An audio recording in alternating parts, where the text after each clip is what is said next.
કચ્છ જિલ્લા ભારતીય જનતા પાર્ટીના મધ્યસ્થ કાર્યાલય કચ્છ કમલમ ખાતે આયોજિત પત્રકાર પરિષદ યોજાઈ હતી, જેમાં જિલ્લાના અગ્રણી નેતાઓએ કેન્દ્ર સરકાર દ્વારા અમલી બનાવાયેલા ઐતિહાસિક વિકસિત ભારત રોજગાર અને આજીવિકા મિશન ગ્રામીણ વીબીજી રામજી અધિનિયમ 2025 અંગેની વિસ્તૃત વિગતો પૂરી પાડી હતી। આ બેઠકમાં જિલ્લા ભાજપ પ્રમુખ દેવજીભાઈ વરચંદ, સાંસદ વિનોદભાઈ ચાવડા અને ધારાસભ્ય કેશુભાઈ પટેલ ઉપસ્થિત રહીને આ નવા કાયદાથી ગ્રામીણ અર્થતંત્રમાં આવનારા ક્રાંતિકારી ફેરફારો વિશે માધ્યમોને માહિતગાર કર્યા હતા। પદાધિકારીઓએ જણાવ્યું હતું કે પ્રધાનમંત્રી નરેન્દ્ર મોદીના નેતૃત્વમાં સંસદના બંને ગૃહો દ્વારા પસાર કરવામાં આવેલો આ અધિનિયમ વિકસિત ભારતના નિર્માણ માટે વિકસિત ગામડાઓની પાયાની જરૂરિયાત પૂરી કરશે। આ કાયદાની મુખ્ય વિશેષતા એ છે કે અત્યાર સુધી મનરેગા હેઠળ મળતા 100 દિવસના રોજગારના સ્થાને હવે ગ્રામીણ પરિવારોને વાર્ષિક 125 દિવસની રોજગારીની ખાતરી આપવામાં આવી છે। આ ઉપરાંત નિર્ધારિત સમયમાં કામ ન મળે તો બેરોજગારી ભથ્થાની જોગવાઈને વધુ મજબૂત બનાવવામાં આવી છે અને મજૂરી ચૂકવવામાં વિલંબ થાય તો વધારાની રકમ આપવાનો પણ નિર્ણય લેવાયો છે। પત્રકાર પરિષદમાં સ્પષ્ટતા કરવામાં આવી હતી કે આ યોજનામાં સત્તાનું વિકેન્દ્રીકરણ કરી ગ્રામ પંચાયતોને વધુ સત્તાધીશ બનાવવામાં આવી છે। યોજનાના અમલીકરણમાં હવે ગ્રામ પંચાયત અને ગ્રામ સભા પોતે જ પોતાના ગામના વિકાસનો પ્લાન તૈયાર કરશે અને કયા કામો કરવા તે નક્કી કરશે। અધિનિયમ મુજબ ઓછામાં ઓછા 50% કામો સીધા ગ્રામ પંચાયતો દ્વારા કરાવવામાં આવશે, જેનાથી સ્થાનિક સ્તરે રોજગારીની તકો વધશે।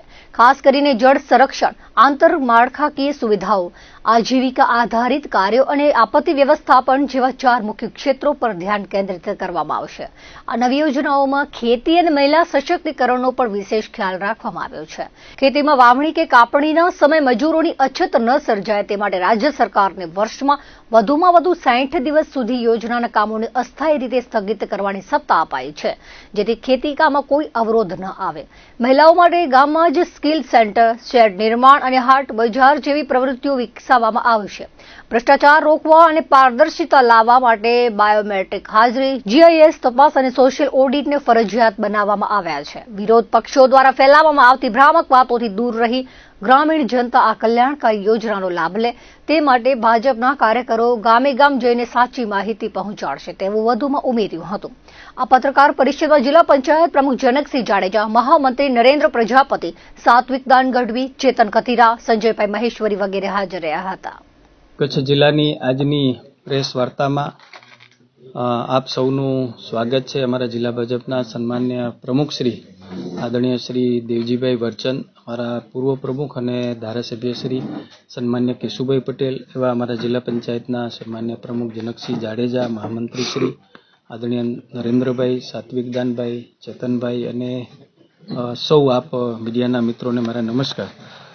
વિકસિત ભારત રોજગાર અને આજીવિકા મિશન ગ્રામીણ વીબીજી રામજી અધિનિયમ 2025 અંતર્ગત આજે જે પ્રેસ વાર્તાનું આપણે આયોજન કર્યું છે અને એમાં વિશેષ રૂપે આપણે સૌ જાણી રહ્યા છીએ કે આ જે યોજના છે એ 2047માં આ દેશ વિકસિત બને અને જેનો સંકલ્પ આજે ગ્રામ્ય જીવન અને ગ્રામ્ય જીવનને સ્વરોજગારીના સંકલ્પ સાથે આ દેશના વડાપ્રધાન શ્રી નરેન્દ્ર મોદી સાહેબે એમના નેતૃત્વમાં આ યોજનાનો પ્રારંભ થયો છે અને લોકો સુધી આ વિષય પહોંચે સ્વાભાવિક છે, પણ આ યોજનાની જે ગેરંટી છે એની અંદર ઘણા બધા સુધારા થયા છે।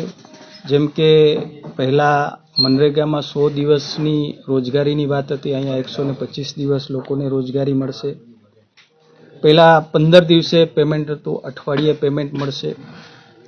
ગ્રામ્ય જીવનને ગામની અંદર આંગણવાડી હોય, શાળા હોય, હોસ્પિટલ હોય, ચેકડેમ હોય, ડેમ હોય, સ્વસહાય જૂથ ચાલતા હોય, ખેડૂતોલક્ષી યોજનાઓ હોય, આ બધી જ યોજનાઓનો ખૂબ મોટા પ્રમાણમાં સમાવેશ કરવામાં આવ્યો છે અને 50% સ્વતંત્રતા જે છે એ ગ્રામ પંચાયતને આપવામાં આવી છે, જેથી કરીને પોતે જ યોજનાઓ બનાવી શકે, યોજનાઓનો અમલ થઈ શકે અને ગ્રામ્ય જીવનને સાચા અર્થમાં જીવંત રાખવું, મજબૂત રાખવું, એના ઢાંચાને મજબૂત કરવો, જે આ યોજનાની અંદર ખૂબ જ મહત્વના મુદ્દાઓ આપણને જોવા મળ્યા છે.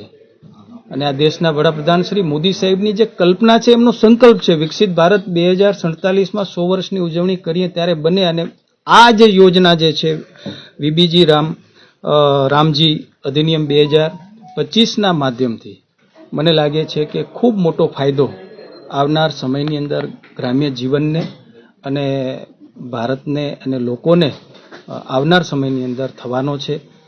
હું દેશના વડાપ્રધાન શ્રી નરેન્દ્ર મોદી સાહેબનો આભાર માનું છું કે 11 વર્ષની અંદર એમના નેતૃત્વમાં અનેક એવી યોજનાઓ છે. પ્રધાનમંત્રી અન્ન યોજના હોય, પ્રધાનમંત્રી આયુષ્માન કાર્ડની યોજના હોય, પ્રધાનમંત્રી સુકન્યા સમૃદ્ધિ યોજના હોય, પ્રધાનમંત્રી કિસાન સન્માન નિધિ હોય, પ્રધાનમંત્રી મુદ્રા યોજના હોય, શૌચાલયની યોજના હોય, આવાસની યોજના હોય. આવી યોજનાઓના માધ્યમથી પણ આજે કરોડો લોકો આજે એનો લાભ લઈ રહ્યા છે. અને હવે જ્યારે આ એક વિકસિત ભારત રોજગાર અને આજીવિકા મિશન ગ્રામીણ યોજના અંતર્ગત જે છે કે ખૂબ લોકોને મોટો ફાયદો આવનાર સમયમાં થશે. આ યોજનાની અંદર ખૂબ મોટા સુધારા કરવામાં આવ્યા છે. અને તમે જેમ વાત કરી કે સ્કિલ મળશે, જે ગામની અંદર છે કે પહેલાં માત્ર ક્યાંક મર્યાદિત આ યોજના હતી. આજે જે છે કે ગામના વિકાસમાં અને સ્કિલ માટે પણ સ્વસહાયક જૂથ ચાલે છે તો એના માટેની યોજનાઓ બનશે. માત્ર યોજનાઓ નહીં પણ એને સ્કિલ માટે એના સ્ટ્રક્ચર ઊભું કરવા માટેની પણ સુવિધાઓ આમાં ઊભી કરવામાં આવી છે. એટલે સાચા અર્થની અંદર છે કે દરેક લોકોને કામ મળશે આ યોજનાના માધ્યમથી. આપણા દેશના વડાપ્રધાન શ્રી નરેન્દ્ર મોદી સાહેબની જે કલ્પના અને એમનો સંકલ્પ છે કે આ દેશને વિકસિત બનાવો, 2047માં 100 વર્ષની ઉજવણી થાય. અને જો વિકસિત આ દેશને બનાવવો હશે તો એનું મૂળ જે છે એ ગામડાઓ છે. અને પૂજ્ય મહાત્મા ગાંધીજીને ગામડાઓ બહુ પ્રિય હતા. ગ્રામ્ય જીવન સાથે અનેક વાર્તાઓ આપણે એમની જોયેલી છે. સ્વરોજગારી અને ગામડાઓ મજબૂત બને છે એમની પણ એક કલ્પના હતી. અને એ પૂજ્ય મહાત્મા ગાંધીજીની કલ્પનાને જમીન ઉપર ઉતારવાનું કામ આપણા દેશના વડાપ્રધાન શ્રી નરેન્દ્ર મોદી સાહેબ કરી રહ્યા છે. અને મને લાગે છે કે આ યોજના જે છે કે એમાં ઘણા બધા જે સુધારા થયા છે અને જેના માધ્યમથી ગામડું જે માત્ર સમૃદ્ધ નહીં પણ ગામડું દરેક ક્ષેત્રે અવ્વલ બનશે. સમૃદ્ધ તો બનશે જ, પણ આ યોજનાનો એટલો બધો મોટો ફાયદો થવાનો છે કે ગામડું છે કે દરેક ફિલ્ડમાં, દરેક ક્ષેત્રમાં એ કિસાન હશે તો કિસાનની પણ ઘણી બધી આમાં યોજનાઓનો સમાવેશ થયો છે. ખેડૂતોને પણ એનો સીધો લાભ થવાનો છે. તાજેતરમાં જ કેન્દ્રની ભારતીય જનતા પાર્ટીની સરકારે આદરણીય શ્રી નરેન્દ્રભાઈના નેતૃત્વમાં જે વિકસિત ભારત રોજગાર આજીવિકા મિશન ગ્રામીણ જી રામજી જે આખી યોજના રજૂ કરી છે. મિત્રો, એ યોજના આપણે બધા જાણીએ છીએ કે ભાઈ ભારતનો આત્મા છે એ ગામડામાં વસેલો છે. આજે પણ 60% ઉપરની રોજગારી એ ગ્રામીણ ક્ષેત્રમાંથી થાય છે. એટલે જે નરેન્દ્રભાઈના નેતૃત્વમાં 2047માં ભારતને વિકસિત ભારતની વાત છે તો સરકાર સુપેરે જાણે છે કે ભાઈ જે ગામડાઓનો વિકાસ છે, ગામડાઓમાં રોજગારી છે એ બરાબર લોકોને મળે અને સારી રીતે એ ગામડાઓનો વિકાસ થાય એટલા માટેની યોજનાઓ હોય છે. એ જ પ્રકારે મનરેગા યોજના જે તે વખતે મહાત્મા ગાંધીના નામે એ લાવવામાં આવી હતી લોકોની રોજગારની ગેરંટી લઈને. એ જ યોજનાઓમાં સુધારા વધારા કરીને, કારણ કે કોઈ પણ યોજના છે એમાં સુધારા વધારા સમયાંતરે કરવા જ પડતા હોય છે. એ સરકારી યોજનાઓ હોય, એ આપણું પોતાનું જીવન હોય, કોઈમાં પણ સમયાંતરે મેં સુધારો ના કરો તો એ નામશેષ થઈ જતી હોય તો જતો ખૂણામાં રહી જતું હોય છે. ત્યારે નરેન્દ્રભાઈએ એમાં સુધારા વધારા કરીને વિકસિત ભારત જી રામજી યોજના છે એમાં જે પ્રકારે ગામડાના અર્થતંત્રને ધબકતું કરવા માટે ન માત્ર આ વર્ષો થયા, જે કોંગ્રેસમાં જે વર્ષો થયા, આપણે બધાને ખબર છે મનરેગા યોજના આવ્યા પછી એ મોટા ભાગે ગામડામાં, મને યાદ છે અમે ગામડાના છીએ એટલે એ માટી ઉપાડવાનું કામ હોય. મજૂરો, અનસ્કિલ મજૂરો માટી ઉપાડે અને એને રોજગારી મળે, એના સિવાય બીજું કાંઈ જ નહીં. એ માટીનો ઉપયોગ, એ પૈસા સરકારના જાય એનો કોઈ ઉપયોગ નહોતો. એટલે આ જ યોજના છે એમાં સરકારી પૈસાનો પૂરેપૂરો પાઈનો ઉપયોગ છે અને એ પાઈનો ઉપયોગ ગ્રામીણ વિકાસમાં છે, ગામડાઓના વિકાસ માટે છે મિત્રો. એટલે હવે જે કંઈ જે આ જી રામજી યોજના દ્વારા જે કંઈ જે યોજનાઓ બનવાની છે એ બનવાની છે એ ગામડાના સામાન્ય મજૂરથી કરીને સ્કિલ એ ન માત્ર લોકોને રોજગારી મળશે પણ એક આખું સ્કિલનું ડેવલપમેન્ટ એ ઊભું એવું થશે કે એ ભવિષ્યમાં એ પોતે પણ ઉદ્યોગકાર બની શકે, પોતે પણ ગામમાં નાના મોટા રોજગારના કામો કરી શકે એ પ્રકારની યોજના છે. અને એ પ્રકારની આમાં ટ્રેનિંગની વ્યવસ્થા છે કે જેમાં એ મજૂરોને પોતે એ કૌશલ્ય પ્રાપ્ત કરી શકે અને એના દ્વારા પોતાના પણ ધંધા રોજગાર ઊભા કરી શકે એ પ્રકારનું એ પ્રાવધાન આ યોજનામાં છે. મિત્રો, કોંગ્રેસે જે પ્રકારનું અત્યારે મહાત્મા ગાંધીના નામે એ હું તો કહું કોંગ્રેસને શરમ આવી જોઈએ કે આવી વાતો કરતા. મહાત્મા ગાંધીના નામે વર્ષો થયા એ જૂઠાણું ચલાવી અને મહાત્મા ગાંધીએ તો એમ કીધું હતું આઝાદી પછી કોંગ્રેસને વિખેરી નાખવી જોઈએ, પણ એ કામ ન કર્યું. અને જે પ્રકારે પ્રથમ વડાપ્રધાન જવાહરલાલ નહેરુ અને એની ટીમ જે આખું વિદેશી મોડલ ઉપર જે પોતે વિદેશમાં ભણેલા હતા અને એ અંગ્રેજીયતથી જે પોતે મોહિત થયેલા એવા લોકોએ જે આખી દેશની બાગડોર સંભાળી અને એને કારણે આપણે આઝાદી પછી જે પ્રકારે એ ગામડાનો વિકાસ થવો જોઈએ, ગામડામાં લોકોની સુખાકારીના કામો થવા જે ન થયા એને કારણે જે ગામડાઓ પણ ભાંગ્યા. આપણા કચ્છની વાત કરી તો લાખો લોકોએ ગામડામાં સ્થળાંતર કર્યું છે. જે તે સમયે આપણે એ ભલું થજો નરેન્દ્રભાઈનું કે ભારતીય જનતા પાર્ટીની સરકાર 2014માં આવ્યા પછી આજે એ આખું જે અલગ અલગ યોજનાઓ છે એમાં પરિવર્તન કરીને સારું કામ છે, સારી યોજનાઓ છે, એના મૂળના ઢાંચો એક જ રાખીને, આત્મા એક જ રાખીને એમાં અલગ અલગ પરિવર્તનો કરીને આ મહાત્મા ગાંધીએ જે પ્રકારની વિચારધારા લઈને જે કામ કર્યું પોતાના સંપૂર્ણ જીવનમાં આ દેશની સુખાકારી માટે મહાત્મા ગાંધીએ કામ કર્યું. ગ્રામ સ્વરાજની વાત લઈને કે એનું ગ્રામ સ્વરાજ છે વાત મારી આપ સૌને એક એ લાગણીસભર અપીલ છે કે આપણે બધાએ એ મહાત્મા ગાંધીનું પુસ્તક ગ્રામીણ સ્વરાજ જે છે એ વાંચવું જોઈએ. એમાં જે મહાત્મા ગાંધીએ જે ગ્રામીણ અર્થવ્યવસ્થાની વાત કરી છે મિત્રો, વર્ષો થયા મને યાદ છે અમે નાના હતા ત્યારે ગામડામાં બહુ બારેથી ઓછી વસ્તુ લેવી પડતી, આપણે કાંઈ જ લેવું ન પડતું મોટા ભાગે. સમજો અમે નાના હતા ત્યારે અમે કોઈ વસ્તુ બજારમાં લેવા જઈએ તો ઘરની બાજરી દઈએ, 1 કિલો બાજરી દઈએ, સામે અમને અનાજ જે વસ્તુ ખપતી હોય જે બારેથી આવી હોય, સાબુ જોઈએ, આ તે નાની મોટી વસ્તુ મળતી. એ બોર વેચવા આવે અને અનાજ આપીએ તો આપણને બોર આપે. ગામમાં સુતાર, ગામમાં લુહાર, ગામમાં કડીઓ, ગામમાં કારીગર એ 12 મહિનાનું આપણું કામ કરે, સામે 12 મહિનાનું અનાજ આપણે આપીએ. એટલે આખી ગ્રામીણ વ્યવસ્થાજી એમાં બહારની કોઈ વ્યવસ્થાની જરૂર નથી. ગામ જ પોતે સ્વતંત્ર એક દેશનું એકમ હતું. આવી સરસ મજાની એ એમ કહેવાય કે આત્મનિર્ભર આખી વ્યવસ્થા એ આ કોંગ્રેસના શાસનને કારણે તૂટી અને એને કારણે આ બધી પ્રકારની સમસ્યાઓના મૂળમાં આ કોંગ્રેસ અને એનું એ શાસન રહ્યું. અને એના પછી આ 2014માં નરેન્દ્રભાઈ આવ્યા પછી જે નરેન્દ્રભાઈએ વિકસિત ભારતની વાત કરીને આ જીરામજી યોજના લાવ્યા છે એમાં ખૂબ એ ગ્રામીણ વિકાસની શક્યતાઓ છે મિત્રો. અને નરેન્દ્રભાઈ આપણે બધાએ જોયું હશે આ મહાપુરુષ એવા છે કે જેમણે આ દેશ માટે એને કોઈ એક એના વિરોધી પણ એના કામ વિશે શંકા ન કરી શકે, ત્યારે કોઈએ પણ આ યોજના છે એમાં કોઈ શંકા કરવાની જરૂર નથી. કોંગ્રેસના જૂઠાણાઓ ક્યારે ચાલ્યા નથી. આ યોજના સંપૂર્ણ એ ગ્રામીણ વિકાસને સમર્પિત થઈને યોજના રહેવાની છે. ગામડાઓનો વિકાસ થશે, નાના કારીગરોને એમાં પ્રોત્સાહન મળશે, મહિલાઓ, ખેડૂતો બધાનું આમાં એ ભલું થઈને એ સાચા અર્થમાં એ વિકસિત ભારત બનશે એવી અમને સૌને શ્રદ્ધા છે. અસ્તુ. નખત્રાણામાં વથાણ ચોક પાસે આવેલ કુમાર શાળા પાસે સતત ઉભરાતી ગટર લાઇન હજુ તો સંધાઈ છે. ત્યાં જ પાણીની લાઇન તૂટતા પાણી માર્ગો પર ફરી વળ્યું છે. એક તરફ નગરના અમુક વિસ્તારોમાં પાણી ન મળતું હોવાની બુમરાડ છે, તે વચ્ચે વથાણ ચોકમાં પાણીની લાઇન તૂટી જતા રસ્તાઓ પર પાણી ફરી વળ્યા હતા. લાઇન તૂટતા લાખો લીટર પાણીનો વેડફાટ થતા લોકોમાં ભારે રોષ જોવા મળી રહ્યો છે. નખત્રાણામાં અમુક વિસ્તારમાં 15 દિવસથી પાણીનો પોકાર ઉઠ્યો છે, છતાં પણ કોઈ દાદ નથી આપતું.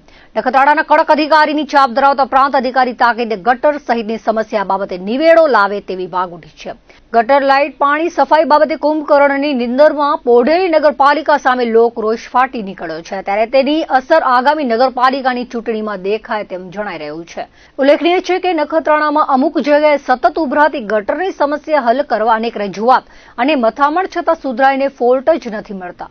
નખત્રાણા જૈન દેરાસરથી લઈ સિદ્ધેશ્વર મંદિર, શાળા અને છેક વિરાણી રોડ સુધી ગટરના પાણી ઉભરાય છે. સંકલન બેઠકમાં ધારાસભ્ય PM જાડેજાએ વિરાણી રોડ પાસે પાણીના નિકાલ બાબતે નગરપાલિકાને ટકોર કરી હતી. તો ખુદ પ્રાંત અધિકારીએ પણ કહ્યું હતું કે ગટરની સમસ્યા ક્યારે દૂર થશે, પણ નગરપાલિકા દ્વારા ગંભીરતા ન લેવાતા હવે ગટરના ગંદા પાણીએ સમસ્યામાં વધારો કર્યો છે.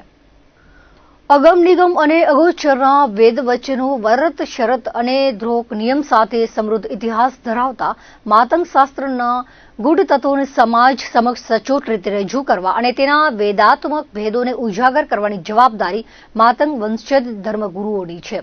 માતંગ શાસ્ત્ર સાથે સંકળાયેલા મહેશ્વરી સમાજના ધાર્મિક ભાવના વધુ મજબૂત બને તે માટે માતંગ ભાયાતને સંગઠિત થવાની જરૂર છે, એવો સંદેશ મહેશ્વરી સમાજના ધાર્મિક વડા પીર માતંગ નારાયણદેવ લાલાને આપ્યો હતો. ભુજના બાબા સાહેબ આંબેડકર ભવન ખાતે અખિલ ભારત માતંગ મંડળના નેજા હેઠળ ધર્મગુરુઓની સામાન્ય સભા યોજાઈ હતી, જેમાં આશીર્વચન પાઠવતા પીર સાહેબે જણાવ્યું હતું કે માતંગ શાસ્ત્ર માત્ર ધાર્મિક ગ્રંથ નથી, પરંતુ જીવન મૂલ્યો અને સંસ્કારનું માર્ગદર્શન આપતું આધ્યાત્મિક શાસ્ત્ર છે. નવી પેઢી સુધી આ શાસ્ત્રનું જ્ઞાન પહોંચાડવા સંયુક્ત પ્રયાસો અનિવાર્ય છે. કાર્યક્રમના આરંભે પીર સાહેબ તથા 5 ઓડ માતંગ ભાયાતના વડેરાઓ દ્વારા દીપ પ્રાગટ્ય કરવામાં આવ્યું હતું. ત્યારબાદ માતંગ દેવના ધૂપ, લોરમતી, ઓમારો ઓડ અને વિનતી વિધિ સંપન્ન કરવામાં આવી હતી. આ પ્રસંગે કરમશી દાદા માતંગ, જટાશંકર દાદા માતંગ, રાણસી દાદા માતંગ તથા લચ્છુ દાદા માતંગે માતંગ શાસ્ત્ર અને માતંગ દેવના મહિમાને વ્યાપક બનાવવા માટે એકતાભર્યા પ્રયાસો કરવાની હાકલ કરી હતી. સભા દરમિયાન પીર માતંગ ઉપરાંત માતંગ વંશજ 5 ઓડ ભાયાતના વડેરાઓનું માતંગ મંડળોના હોદ્દેદારો દ્વારા સન્માન કરવામાં આવ્યું હતું. માતંગ મંડળના ખજાનચી માતંગ ખીમજી દાદા મેઘાણીએ મંડળના વાર્ષિક હિસાબો રજૂ કર્યા હતા. ત્યારબાદ મંડળની નવી કારોબારીની રચના અંગે ચર્ચા વિચારણા કરવામાં આવી હતી, જેમાં સર્વસંમતિથી સમગ્ર નવી કારોબારીની બિનહરીફ વરણી કરવામાં આવી હતી, જેમાં પ્રમુખ પદે માતંગ પજાણ દાદા માડે, મહામંત્રી પદે માતંગ શૈલેન્દ્ર ધીરજ દાદા લાલણ, ઉપપ્રમુખ પદે માતંગ લખન દાદા, માતંગ દીપક દાદા તથા માતંગ સુનિલ બાબુ દાદાની પસંદગી કરવામાં આવી હતી, જ્યારે સંગઠન મંત્રી તરીકે માતંગ શ્યામ દાદાની વરણી કરાઈ હતી. નવનિયુક્ત પ્રમુખે માતંગ ભાયાતમાં શિક્ષણ, સંગઠન અને ધાર્મિક જાગૃતિને વધુ મજબૂત બનાવવા માટે સંકલ્પબદ્ધ કાર્ય કરવાની અપીલ કરી હતી. કાર્યક્રમ માટે આર્થિક સહયોગ ડોક્ટર અરવિંદ દાદા માતંગ અને માતંગ લાલજી દાદા દ્વારા આપવામાં આવ્યો હતો. કાર્યક્રમમાં સમગ્ર કચ્છમાંથી મોટી સંખ્યામાં ધર્મગુરુઓ અને માતંગ સમાજના અગ્રણીઓ ઉપસ્થિત રહ્યા હતા. અમારા આખી ટીમ દ્વારા જે 3 વર્ષમાં કામ કરવામાં આવ્યું, જે અમારી ટીમે કામ કર્યું, એની જે ટીમની મુદત હતી એ મુદત 3 વર્ષ પૂરા થયા. એ નિમિત્તે આજે સંસદ કચ્છ હાલાર સંઘ માંથી ભાયાત બધા અહીંયા આવ્યા છે અને મિટિંગની અમારી જે ટીમ છે એની મર્યાદા 3 વર્ષની પૂરી થઈ. હવે નવી કમિટીની રચના થશે અને આજે આ અમારી જે ટીમ છે એનું વિસર્જન કરવામાં આવ્યું. અમારા જે મુદ્દાઓ છે તે અમે ધર્મગુરુ છીએ સમાજના, અને અમારું જે કામ છે ધર્મગુરુનું એ જન્મથી કરી અને મરણની ક્રિયાકાંડ અને મર્યા પછીની જે યાત્રા છે, જેને આધ્યાત્મિક જ્ઞાન કહેવાય છે, જેને વેદાંત કહેવાય છે, જેને તંત્ર જ્ઞાન કહેવાય છે, એ અમે સમાજને અથવા તો અન્ય સમાજ સાથે પણ અમને જ્યાં બોલાવવામાં આવે છે ત્યાં કને અમે એ ધર્મનું પ્રચાર કરીએ છીએ. પરમ પૂજ્ય શ્રી અલખાવતા ધણી માતંગ દાદાના અમે વંશજ છીએ. હું 19મી પેઢી છું અને આખી મારી ટીમ છે એ સતત મારા ભેગી સાથે રહી છે. અને આ જે અખિલ ભારત માતંગ મંડળની જે ટીમ છે એના ઉપપ્રમુખ જે બાબુભાઈ પત્રકાર છે એ ઉપપ્રમુખ છે. ખીમજી દાદા જે અંજાર પગતળા ધામના મંત છે અને એ લોકો ખજાનજી હતા અને એ ટીમે મને ખૂબ સાથ અને સહકાર આપ્યો. તે બદલ ટીમ અને અમારી સમાજના જે ધર્મગુરુઓ છે, અમારા જે ભાઈયાર છે, માતંગ પરિવાર અને પીર સાહેબ, એ બધાના અમે ઋણી છીએ અને અમારી જે ટીમ છે એની મર્યાદા પૂરી થઈ એટલે અમે આજે રાજીનામું આપ્યું. મુન્દ્રાની સેવાકીય પ્રવૃત્તિ કરતી જન સેવા દ્વારા આજે અદાણી ગ્રુપના એક્ઝિક્યુટિવ ડાયરેક્ટર રક્ષિત શાહના જન્મદિન પ્રસંગે વિવિધ સેવાકીય પ્રવૃત્તિઓ હાથ ધરાઈ હતી, તેમજ જીવદયા ક્ષેત્રે આગામી 3 દિવસ સુધી વિવિધ પ્રવૃત્તિઓ હાથ ધરાશે.